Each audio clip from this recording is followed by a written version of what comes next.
Assalamualaikum warahmatullahi wabarakatuh. Selamat siang. Baik, hari ini kita akan mempelajari tentang menggambar flora, fauna, dan alam benda. Di sini ditulis oleh saya sendiri, Desi Dwi Anissa Setiawati SPD, selaku guru seni budaya khususnya seni rupa untuk kelas 7.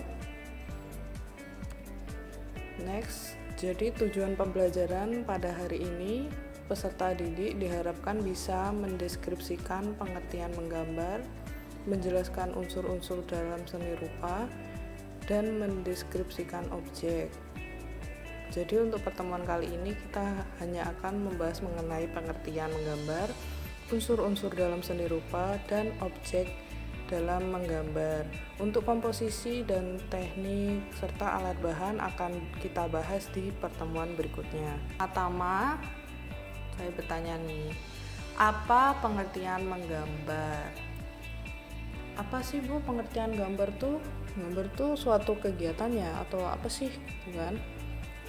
Nah, silakan kamu tulis di kolom komentar apa pengertian menggambar menurut versimu sendiri sebelum Ibu jelaskan pengertian menggambar.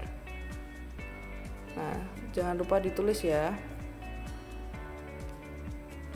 Oke. Jadi, pengertian menggambar adalah aktivitas kreatif untuk membentuk imaji atau gambar yang menyampaikan gagasan, ide, serta simbol sebagai salah satu bentuk ekspresi menggunakan berbagai teknik guratan dan alat gambar yang beraneka ragaman. Jadi gambar itu adalah ya kegiatan ketika kita itu memiliki ide, gagasan, atau kita melihat suatu objek gitu, terus kita terinspirasi. Kita ingin nih gambar atau menuangkan ide yang ada di pikiran kita melalui gambar. Nah, jadi itu pengertian menggambar. Dan menggambar itu bisa menggunakan alat gambar yang beraneka ragam serta bisa menggunakan teknik atau guratan-guratan yang bebas. Nah, itu banyak. Teknik-tekniknya akan kita bahas pada pertemuan berikutnya. Nah, di sini ada gambar manusia purba di gua. Jadi pada zaman dulu manusia itu pertama kali itu taunya adalah menggambar. Kenapa kok bisa seperti itu? Zaman dulu belum ada seperti tulisan atau huruf. Jadi mereka itu yang manusia purba kan tinggalnya di gua-gua. Mereka ingin mengekspresikan pengalaman mereka, cerita mereka itu ke dalam bentuk gambar yang mereka gambar di gua-gua. Bisa menggunakan warna alami yang ada pada saat itu dan alat-alat yang seadanya juga pada saat itu. Nah, di sini kita bisa lihat seperti ada hewan, ini berkaki 4, ini juga, dan ada manusia yang menaikinya. Nah, di sini menggambarkan mereka itu seperti hendak berburu ya. Seperti itu. Jadi menggambar itu sebenarnya udah sangat lama sekali dilakukan oleh manusia. Bahkan sebelum tulisan itu ada gitu, mereka berkomunikasinya melalui gambar seperti ini. Jadi ketika ada orang lain atau manusia purba yang lain datang ke gua itu, mereka itu bisa tahu, oh di sini dulu ada kehidupan seperti ini, cerita mereka seperti ini. Jadi mereka mengekspresikannya itu lewat gambar. Nah, kemudian kita masuk ke unsur-unsur dalam seni rupa. Unsur-unsur dalam seni rupa itu ada 8. Nah, unsur-unsur itu yang pertama ada titik, garis, bidang, bentuk, ruang, warna, tekstur, dan gelap terang. Unsur-unsur ini harus ada dalam sebuah karya dan pastinya memang ada. Nah, di sini akan Ibu jelaskan satu-satu mengenai unsur-unsur dalam seni rupa. Yang pertama yaitu titik. Jadi titik adalah unsur seni rupa paling dasar. Titik berada pada dimensi 1 dan titik juga menjadi unsur paling kecil dalam membentuk garis, bentuk, atau bidang. Bisa didefinisikan bahwa segala ide karya seni dimulai dari sebuah titik kecil. Jadi ketika titik-titik itu digabungkan bisa menjadi sebuah garis, bentuk, atau bidang. Nah, kemudian yang kedua ada garis. Garis itu merupakan unsur dari titik. Jadi titik-titik yang satu itu digabungkan menjadi satu sehingga membentuk sebuah garis. Sebuah garis memiliki dimensi memanjang dengan arah tertentu. Ada beberapa macam-macam garis seperti garis pendek, garis panjang, garis vertikal, atau garis horizontal seperti ini. Nah, garis ini merupakan gabungan dari titik-titik kecil yang kemudian menjadi satu seperti ini. Kemudian kita masuk ke bidang. Jadi bidang adalah unsur seni rupa yang dihasilkan dengan menggabungkan beberapa garis hingga membentuk beberapa sisi. Bidang merupakan dimensi kedua yang memiliki ukuran panjang dan lebar. Contoh bidang misalnya adalah persegi, segitiga, trapesium, dan lain-lain. Nah, dari tadi kan pertama dari titik dulu. Titik-titik itu menjadi sebuah garis. Nah, kemudian garis ini tuh digabungkan menjadi satu seperti ini. Ini kan ada 3 garis. Nah, ini menjadi bidang segitiga. Nah, begitu juga yang lain dari garis-garis itu digabungkan menjadi satu. Nah, itu yang disebut bidang. Bidang hanya memiliki panjang dan lebar. Lalu bentuk. Jadi bentuk itu terdiri dari beberapa bidang. Bentuk memiliki panjang, lebar, dan tinggi. Ada beberapa jenis, yakni bentuk geometris seperti kubus, balok, tabung, atau bentuk non-geometris seperti manusia, hewan, dan alam. Jadi bentuk itu lebih ke 3 dimensi. Seperti ini kan gabungan dari segitiga-segitiga. Nah, kelihatan kan lebih kayak bervolume gitu loh. Jadi ada panjang, lebar, dan tinggi. Nah, lanjut di sini ada ruang. Jadi ruang merupakan unsur seni rupa yang memiliki 2 sifat, yaitu semu dan nyata. Dalam karya 2 dimensi, ruang bersifat semu karena hanya berupa penggambaran saja seperti ini.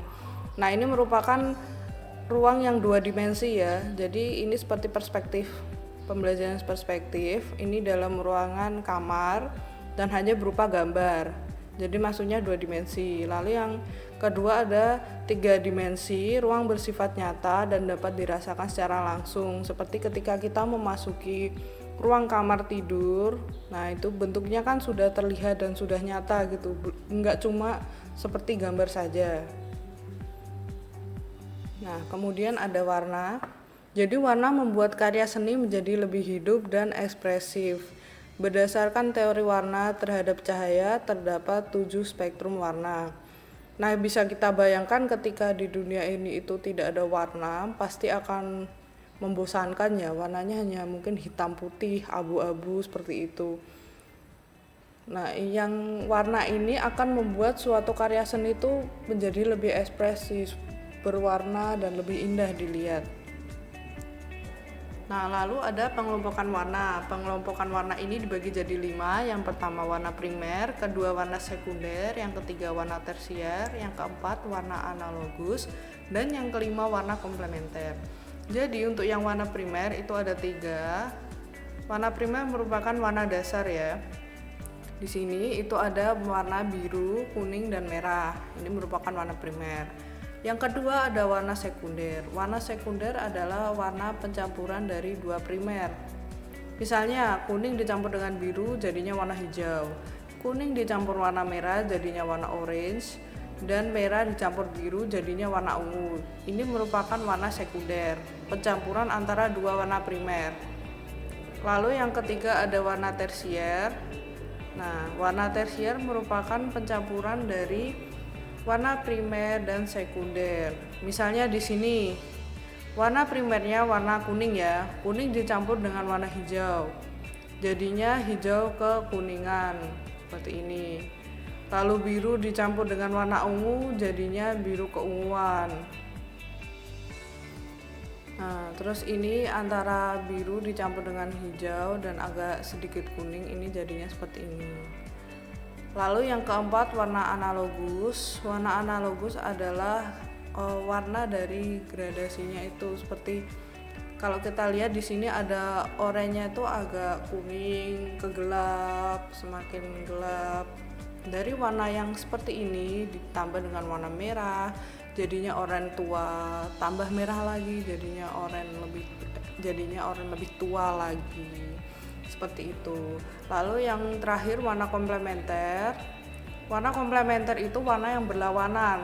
Jadi dari warna primer ini berlawanan dengan warna sekundernya, warna komplementer. Misalnya ini kuning dengan warna ungu merupakan warna komplementer.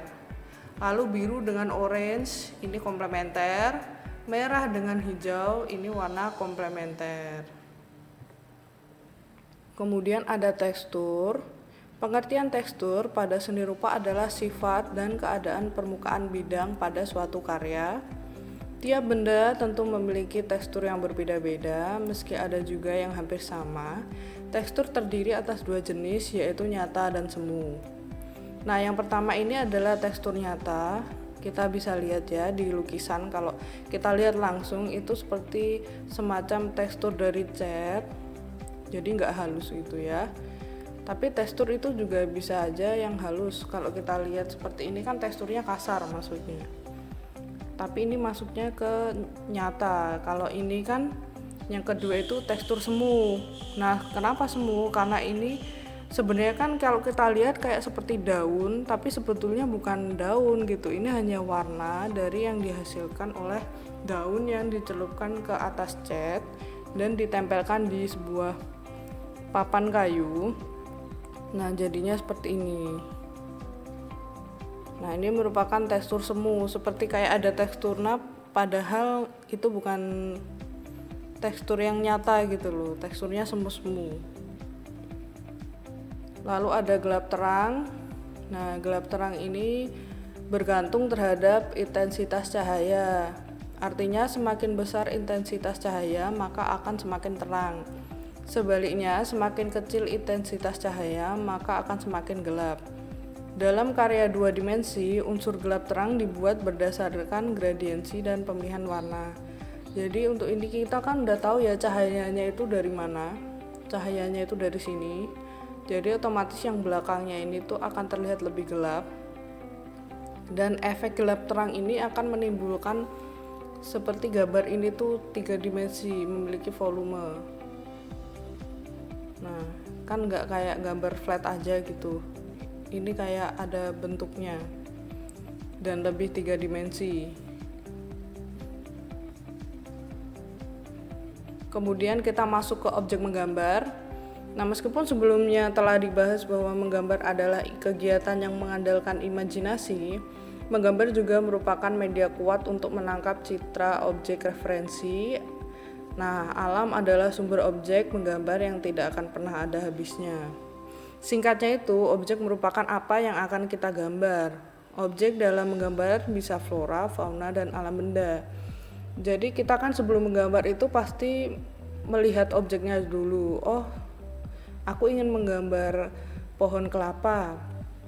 Kita lihat pohon kelapanya, lalu kita amati seperti apa bentuk pohon kelapanya. Nah, baru kita itu menuangkan apa yang ada di pikiran kita, apa yang kita lihat itu ke dalam kertas untuk digambar.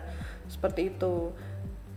Nah, objek, sekali lagi ya, objek itu apa yang akan kita gambar gitu. Bisa flora, fauna, dan alam benda. Nah, ini flora. Flora udah tahu kan flora itu apa? Atau belum tahu? Jadi flora itu masuknya ke tumbuhan. Nah, seperti pohon kelapa, bunga, daging kelapa, buah kelapa, lemon, daun mint, bunga. Nah, ini tuh masuknya ke flora atau tanaman gitu ya. Ini bisa kalian gambar. Kemudian masuk ke fauna. Fauna itu adalah hewan ya, jadi kita bisa menggambar hewan yang kita lihat di sekeliling kita, misalnya kupu-kupu, kura-kura, ada burung, kelinci, kucing, anjing, ya ini ada macan, ada ikan cupang. Nah, fauna itu pokoknya hewan-hewan yang ada di sekitar kita itu bisa digambar. Nah, kemudian ada alam benda. Alam benda itu yang kayak gimana sih? Jadi alam benda itu seperti benda-benda yang ada di sekitar kita. Misalnya seperti jam dinding, meja, vas bunga, cangkir, sepatu, sepeda. Nah itu termasuk alam benda-benda yang ada di sekitar kita. Bisa meja, bisa kulkas, pokoknya benda-benda yang mati gitulah ya, itu bisa kita gambar juga. Kemudian untuk ini juga ada alam. Nah ini kan udah masuk semua nih, ada fauna, ada rumah, ini masuk ke alam benda-bendanya itu kan. Kalau ada hewan lah itu masuk fauna juga di sana. Ini ada flora tanaman, dan backgroundnya itu ada gunung. Nah ini bisa kalian gambar. Nah ini pantai juga ada lautnya, ada perahunya, meja, kursi, itu termasuk alam benda juga, semua yang ada di situ. Flora, nah misal ada penyu juga itu masuk fauna. Nah udah. Selanjutnya pada pertemuan berikutnya kita akan membahas mengenai komposisi, teknik, dan alat bahan yang digunakan dalam menggambar. Jangan lupa untuk disiapkan pertemuan berikutnya, dan jangan lupa tuliskan pendapatmu tentang pengertian menggambar menurut versimu di kolom komentar ya. Terima kasih. Wassalamualaikum warahmatullahi wabarakatuh.